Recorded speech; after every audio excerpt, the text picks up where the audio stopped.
মই এয়া লৈ লৈছোঁ। এয়া হৈছে জিৰা গুড়ি, এইটো হৈছে নিমখ, এইটো নেমু, এইটো ধনিয়া, এইটো হৈছে ফিছ মছলা আৰু এইটো হৈছে হালধি। আৰু ইয়াত আছে সৰিয়হ, ইলাচি,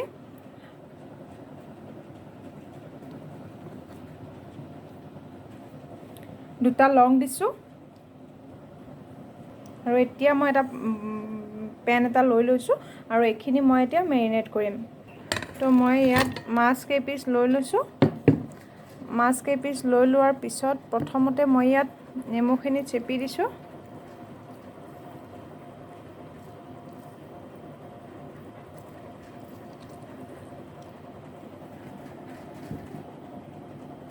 যিহেতু এইখিনি অকণ টেঙা কৰি খাম, তো আৰু ইয়াত তেল নিদিওঁ, গতিকে নেমু অকণ মই সৰহকৈ দিছোঁ। 1 পিচ নেমু পূৰা চেপি দিছোঁ ইয়াতে। আৰু এতিয়া এইখিনি ধনিয়া গুড়ি, জিৰা গুড়ি, ফিছ মছলা, নিমখ, হালধি যিখিনি লৈছোঁ মই জোখ অনুযায়ী লৈ লৈছোঁ আৰু এই গোটেইখিনি মই এতিয়া ইয়াতে দি দিম। লগতে মই যিখিনি ইলাচি, সৰিয়হ আৰু পিঁয়াজ আছে, ইয়াতে পিঁয়াজ আছে, এইখিনিও মই ইয়াতে দি দিম। আৰু মই দেখুৱাব পাহৰি গৈছিলোঁ, পিচি থোৱা আদা নহৰু আছে, ইয়াৰ পৰা অকণমান মই আদা নহৰু তাতে দি দিম।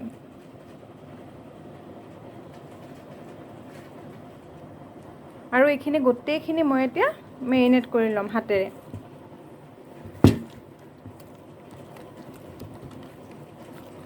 মেৰিনেট কৰি মই থৈ দিম।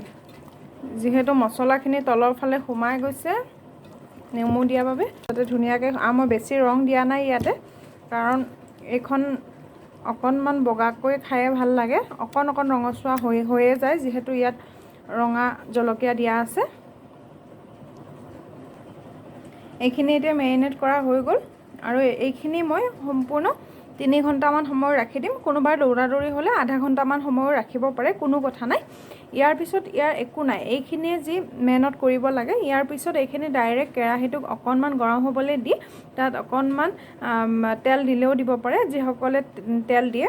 আৰু মই যিহেতু তেল ব্যৱহাৰ নকৰোঁ বুলি আগতে কৈছোঁৱে, তো মই সুদা কেৰাহীটো অকণমান গৰম হ'বলৈ দি চিমত লগাই এইটো আধা ঘণ্টাৰ বাবে মই ঢাকনিখন নমাই দি দিম। মাছটো লুটিয়াই সম্পূৰ্ণ 3 ঘণ্টা মেৰিনেট কৰি ৰখাৰ পিছত ইয়াৰ কালাৰটো অকণমান চেঞ্জ হৈ গৈছে। মই এতিয়া এইখিনি বনাবলৈ লৈছোঁ, আপোনালোকে চাই থাকক, মই আপোনালোকক দেখাই আছোঁ। এতিয়া মই পেনটো বহাই দিছোঁ, বহাই দি এইখিনি ইয়াতে মই ৰাখি দিছোঁ। কেৰাহীটো অকণ অকণ গৰম হৈছে, এতিয়া মই এইখিনি অকণমান পানী দি পেলাই চিমত লগাই থৈ দিম। এতিয়া পেনটোত যিখিনি লাগি আছিল এইখিনিত মই অকণমান পানী দি এইখিনি ইয়াতে ঢালি দিছোঁ। এতিয়া এইখিনি মই অকণমান লৰাই দিম, পানীটো পেষ্টটোৰ লগত মিলি যোৱা কৰি মই অকণমান লৰাই দিম। দি পেলাই মই এইখিনি ঢাকনি মাৰি থৈ দিম। ইয়াত আৰু অকণ পানী দিব লাগিব, কাৰণ বেছি নহ'লে হেৰি হৈ যাব, যিহেতু মাছটো সিজিবলৈ আছে। মাছটো সিজিবলৈ অকণমান মই ইয়াতে পানী এড কৰিম। আৰু মই যিহেতু আগতে কৈছোঁ মই তেল এড নকৰোঁ ইয়াতে, আপোনালোকে যদি তেল এড কৰিব বিচাৰে তেতিয়াহ'লে আপোনালোকে যেতিয়া কেৰাহীত বহাব তেতিয়াই আপোনালোকে অকণ তেল মাৰি দি দিব পাৰে। মই ইয়াতে আৰু 1 কাপ পানী দি দিছোঁ, কাৰণ মাছটো সিজিব লাগিব। যিহেতু মাছটো কেঁচা মাছ হয়, ফ্ৰাই কৰা নাই, মাছটো সিজিব লাগিব।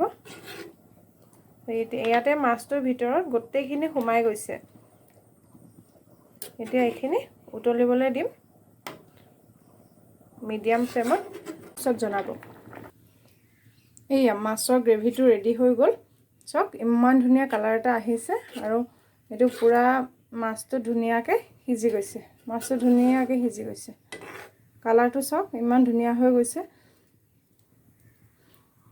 এইটো চাওক মাছটো পূৰা সিজি গৈছে, ধুনীয়াকৈ মাছটো সিজি গৈছে। মই এতিয়া এনেকৈ পৰিৱেশন কৰিলোঁ। এইখিনি মোৰ হৈ গ'ল বনোৱা।